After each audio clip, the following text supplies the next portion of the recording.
남편과 헤어지고 자유를 얻게 되었네요. 저는 부모님이 안 계세요. 당연히 처음부터 안 계셨던 건 아니고, 제가 13살 때 두 분 다 교통사고로 돌아가셨습니다. 그 이후로는 작은아버지 댁에서 자랐는데, 그다지 사랑을 받고 자란 것 같지는 않습니다. 사촌 오빠와 언니가 몇 개씩 다니는 학원을 전 한 번도 다녀보지 못했습니다. 가족 외식 같은 것도 꼭 제가 학교에서 늦는 날 저만 빼고 갔었다는 걸 같이 살고 얼마 지나지 않아서 눈치챘고요. 그래서 누가 말해주지 않았어도 스스로 불청객이라는 생각을 하며 살았던 것 같습니다. 그리고 제가 고등학교 1학년이 되었을 때 작은어머니가 절 불러서 그러시더라고요. 대학을 간다면 말리지는 않겠지만 어떠한 경제적 지원도 해줄 수 없다고요. 그 말을 들었던 그날 밤 저는 대학에 가지 않겠다고 마음을 먹었습니다. 대신 내 힘으로 장사를 하든 뭐가 됐든 성공을 해야겠다고 오기로 다짐을 했던 것 같아요. 어른이 된 지금에서야 남의 자식을 돈 한 푼 받지 않고 키워준다는 그 사실 자체가 얼마나 대단한 건지 이해하지만 그때는 작은아버지와 작은어머니가 믿고 원망스럽고 그랬습니다. 그래도 그 두 분 덕분에 저는 일찍부터 사회생활을 시작할 수 있었습니다. 대학에 가지 않겠다고 생각하니 빨리 뭐라도 배워야겠다는 생각에 마음이 급해지더라고요. 그러다 동네 미용실에서 아르바이트를 시작하게 되었어요. 아르바이트로 번 돈을 모아서 미용학원에 등록을 했고 그렇게 정식으로 미용 기술을 배우기 시작했습니다. 그런데 막상 제가 기술을 배우니 작은아버지랑 작은어머니가 굉장히 못마땅해 하시더라고요. 어린 게 벌써 까져가지고 돈만 생각한다고 하시면서 이제 생활비 내면서 있으라고 하시더라고요. 그래서 한 달에 얼마씩 드리면서 있었고 아르바이트를 많이 못한 다른 집안일을 하고 그랬습니다. 그래도 이불 덮고 잘 공간은 내어주셨으니 지금도 그 부분은 감사하게 생각하고 있습니다. 남들이 다 수능 칠 때 저는 서울로 가야겠다는 결심을 했습니다. 당시 같이 어울리던 친구가 뜬금없이 연기를 하겠다며 서울에 가겠다고 하더라고요. 그런데 문득 이 친구가 갈 때 같이 가지 않으면 저한테는 두 번 다시 서울에 가겠다고 마음먹을 용기가 생기지 않을 것 같았습니다. 그렇게 친구와 같이 서울에 올라왔어요.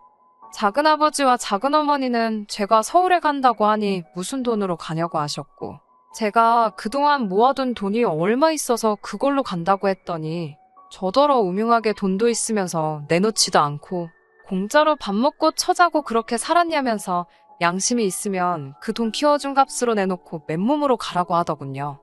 그 돈을 내놓으면 전 당장 서울에 가서 어디서 머무냐고 했더니 그건 네가 알아서 할 일이지 다 큰애한테 우리가 뭐 한다고 이래라 저래라 하냐면서 돈만 계속 내놓으라 하셨습니다. 결국 저는 그날 밤 야반도주하듯 친구네 집으로 도망쳤고 그 이튿날 같이 서울로 떠났습니다. 다행히 친구 부모님은 제 딱한 사정을 알고 계셨기 때문에 저희 작은아버지와 어머니의 추궁에도 절대 입을 열지 않으셨대요. 그렇게 서울에 올라와서 친구랑 반지하 방을 구했고 저는 운 좋게도 바로 명동에 위치한 미용실에서 일을 할 수 있게 되었습니다. 살던 동네 미용실에서 일하듯 처음에는 빗자루질로 시작했다가 성실함을 인정받아 샴푸도 하게 되고 그러다 한 번은 실장님이 자기 머리 좀 저더러 만져보라고 하시길래 그게 어떤 테스트라곤 생각 못하고 그냥 평소에 이렇게 하면 더 예쁘겠다 싶었던 스타일로 해드렸어요. 그러자 실장이 역시 자기 눈이 틀리지 않았다며 저를 잘 뽑았다 혼잣말을 하더니 바로 헤어팀으로 절 옮겨주더라고요. 그렇게 되는데 한 2년 정도 걸렸던 것 같아요. 그 사이에 친구도 좋은 회사와 계약해서 저희는 따로 살게 되었습니다. 친구는 저에게 이제 어느 정도 버니까 집도 좀 나은 데로 옮기라고 했지만 저는 잠만 자는데 뭐 어떠냐는 생각에 당분간은 계속 반지하에서 그냥 살겠다고 했습니다. 나중에 한 번에 더 큰 행복을 즐기겠다는 마음으로 영화 보기, 술 마시기, 친구랑 쇼핑하기 같은 소소한 즐거움을 포기하고 살았습니다. 저는 사실 돈을 모아서 최대한 빨리 제 이름으로 된 미용실을 내고 싶었거든요. 그렇게 미용실을 다닌 지 한 5년 차쯤 되었을 때였어요. 저를 보고 오는 단골 손님들도 꽤 생기고 나름 미용실의 간판 헤어스타일리스트가 되었습니다. 아주 가끔이지만 잡지 화보라든가 연예인 촬영에 동원되는 일도 있었어요. 그런 저에게 실장은 직원이 아니라 동업자로 같이 일해보지 않겠냐 하더라고요. 저는 정중하게 제 이름으로 미용실을 하나 차리고 싶었다 말하고 미용실을 떠나기로 했습니다. 그리고 다른 미용실로 옮기기 일주일 전 지금의 남자친구를 만나게 되었습니다. 남자친구는 증명사진을 찍으러 가는 일인데 머리만큼은 혼자 어떻게 손질이 안 된다며 찾아온 손님이었어요. 보통 남자 머리는 제가 잘 하지 않는데 그날은 주로 하던 직원이 쉬는 날이라 제가 해주게 되었습니다. 머리를 하면서 의례껏 손님하고 나누는 가벼운 대화를 나눴고 크게 별다른 느낌은 없었습니다. 그런데 그날 퇴근하고 가게를 나서는데 그 손님이 앞에서 저를 기다리고 있었습니다. 저는 솔직히 처음에는 바로 알아보지 못했는데 뒤에서 자기를 기억하냐고 물어보며 저를 부르더라고요. 아까 머리 멋있게 해줘서 고마웠다며 저에게 건네던 커피가 어느 정도 식었던 걸 느꼈습니다. 뭘 이렇게까지라며 제가 감사하다 하고 돌아서는데 남자친구가 다시 저를 잡더니 혹시 만나는 분 있으세요? 하고 저돌적으로 물어보더라고요. 그 저돌적인 질문이 싫지만은 않아서 아니요, 없어요. 하고 대답하자 그러면 저 한번 만나보지 않겠냐고 해서 그렇게 사귀게 된 거였어요. 남자친구와 연애를 할수록 사실 이 연애는 안 되겠다 싶었던 적이 많아요. 남자친구는 이미 대기업에 다니고 있었고 저는 남들이 보기에 그저 미용실에서 일하는 사람이었으니까요. 이 사정을 알고 있던 동료 중 한 명은 저에게 오르지 못할 나무는 쳐다보지도 말라고 하더라고요. 하지만 사랑이란 감정이 그렇게 생각만으로 조절이 안 되더군요. 결국 1년의 연애 끝에 남자친구가 저에게 먼저 결혼하자고 해왔고 저도 좋다고 대답했습니다. 그리고 그때만 해도 앞으로 저에게 어떤 일이 일어날지 상상조차 하지 못했습니다. 처음으로 남자친구네 집에 인사를 간 날이었어요. 부끄러운 말이지만 저는 60평짜리 아파트는 상상도 못 해봤습니다. 연예인들이나 부자들만 사는 줄 알았는데 남자친구네가 90평이 넘는 아파트더라고요. 저도 모르게 긴장이 되었습니다. 집 안으로 들어서니 도우미 아주머니가 저를 먼저 맞아주시고 거실에 가니 남자친구의 부모님이 계셨습니다. 남자친구의 부모님은 너무나 인자한 표정으로 잘 왔다고 저를 맞아주셨어요. 이윽고 두 분의 저를 향한 호구조사가 시작되었습니다. 시부모님은 저에게 부모님은 잘 계시냐고 물으시더라고요. 저는 순간 당황했습니다. 남자친구에게 분명 부모님이 돌아가셨다고 말했었는데 이게 어떻게 된 일이지 싶어서요. 그런데 남자친구가 먼저 나서서 건강히 잘 계신다며? 그런 상투적인 걸 묻냐고 화제를 돌리더라고요. 그러자 시부모님도 그건 그렇네 라며 그래서 미용실 원장이라고 들었다면서 일이 힘들진 않냐고 다시 물어보셨습니다. 그러자 이번에도 남자친구가 요즘 잘 되는 데가 어딨어. 장사하는 데는 다 어렵지라며. 그렇지. 라고 저에게 묻는데 그 눈빛이 뭐랄까 제가 아는 사람 같지가 않았어요. 그래도 일단은 뭐라 달리 할 말이 없어서 그렇지. 라고 말끝을 흐렸습니다. 그렇게 불편한 인사를 마치고 집으로 돌아오는 길에 남편과 통화를 했습니다. 왜 그런 거짓말을 했냐는 제 단도직입적인 질문에 남편은 어차피 부모님 문제는 결국에 알게 되실 건데 미리 알게 해서 제 점수 까길 필요가 있냐고 되묻더라고요. 그리고 미용실도 금방 오픈할 거 아니냐고 라며 우리 부모님이 진짜로 몇 년도에 오픈했나 확인하실 것도 아닌데 뭘 그렇게 신경 쓰냐고 쉽게 생각하라고 하더라고요. 하지만 저는 정말 마음이 너무 괴로워서 당장이라도 돌아가 사실대로 말씀드리고 싶었습니다. 하지만 남자친구가 제발 그것만은 참아달라고 하더군요. 그리고 얼마 후 저는 예비 시댁에서 준 혼수 목록을 보고 정말 말 그대로 기절하는 줄 알았습니다. 제가 남자친구에게 남자친구 어머니가 주신 혼수 목록을 들이밀며 우린 역시 헤어지는 게 맞는 것 같다고 난 이렇게는 못한다고 하자 그럼 대출이라도 받아서 하면 안 되냐고 그러더라고요. 남자친구한테 제가 그건 안 된다고 딱 잘라 말하니까 저더러 너무한다고 하더라고요. 한 번도 저에게 싫은 소리 한 적이 없는 사람인데 처음으로 그런 소리를 해서 좀 놀랐습니다.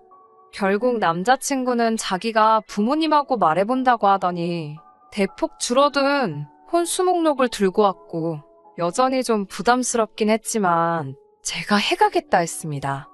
대신 남자친구 말로는 시댁에서 집을 해줄 거니까 걱정하지 말라고 하더라고요. 하지만 거짓말은 오래가지 못하잖아요. 시부모님은 계속 저희 부모님을 만나길 원하셨어요.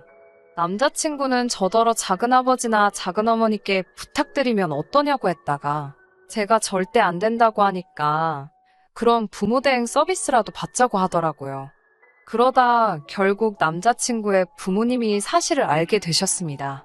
저는 정말 죄송하다고 변명같이 들리겠지만 남자친구가 저와 상의도 없이 이미 거짓말을 했고 제가 수습할 수가 없었다고 했지만 그때부터 예비 시부모님은 저를 달리봤다면서 아주 냉랭하게 대하셨어요.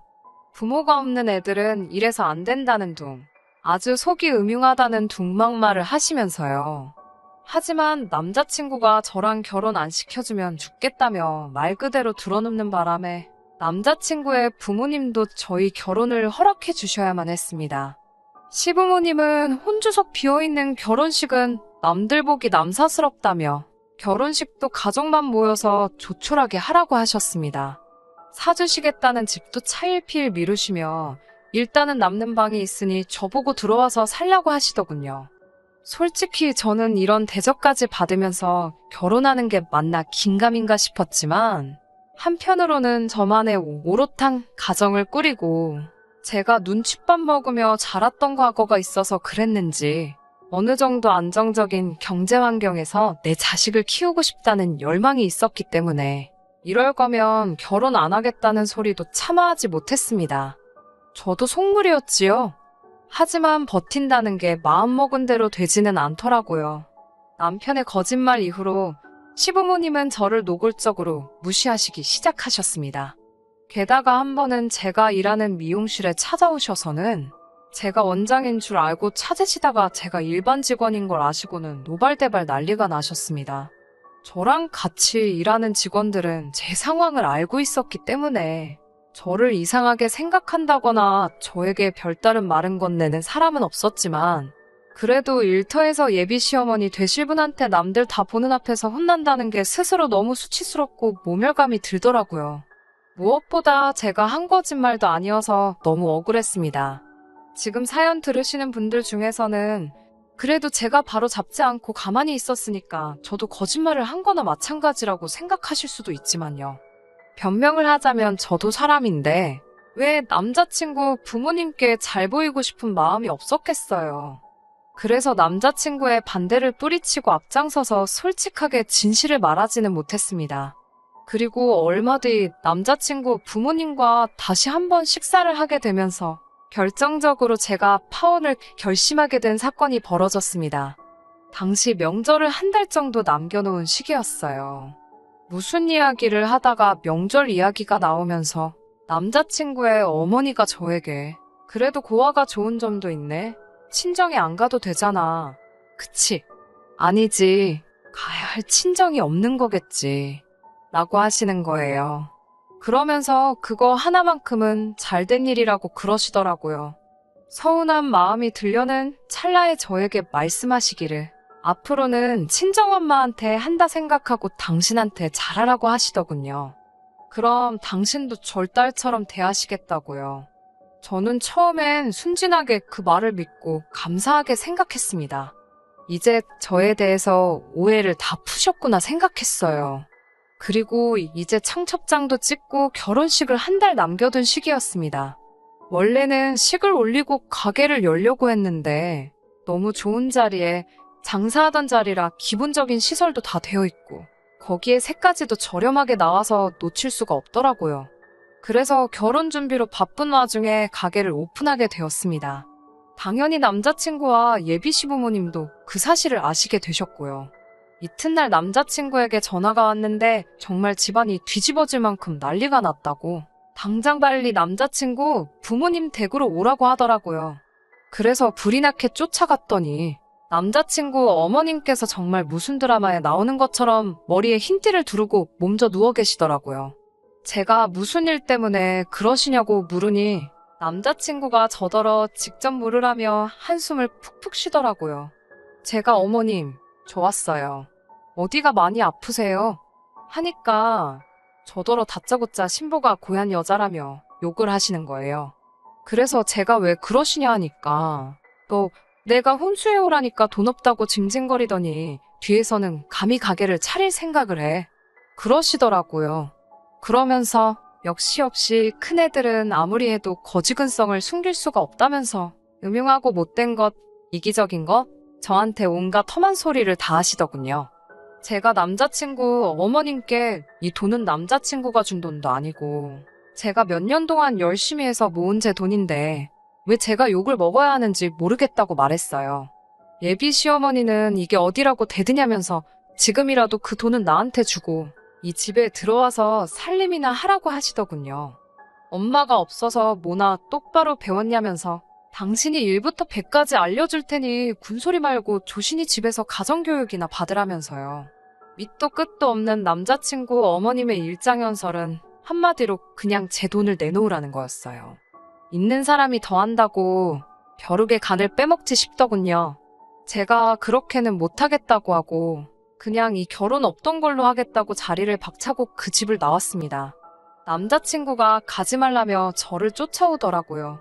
그래서 제가 남자친구한테 왜 처음부터 내가 부탁하지도 않은 거짓말을 해서 사람을 우습게 만드냐고 따졌더니 솔직히 자랑스러운 것도 아닌데 감출 수 있으면 감추면 되지.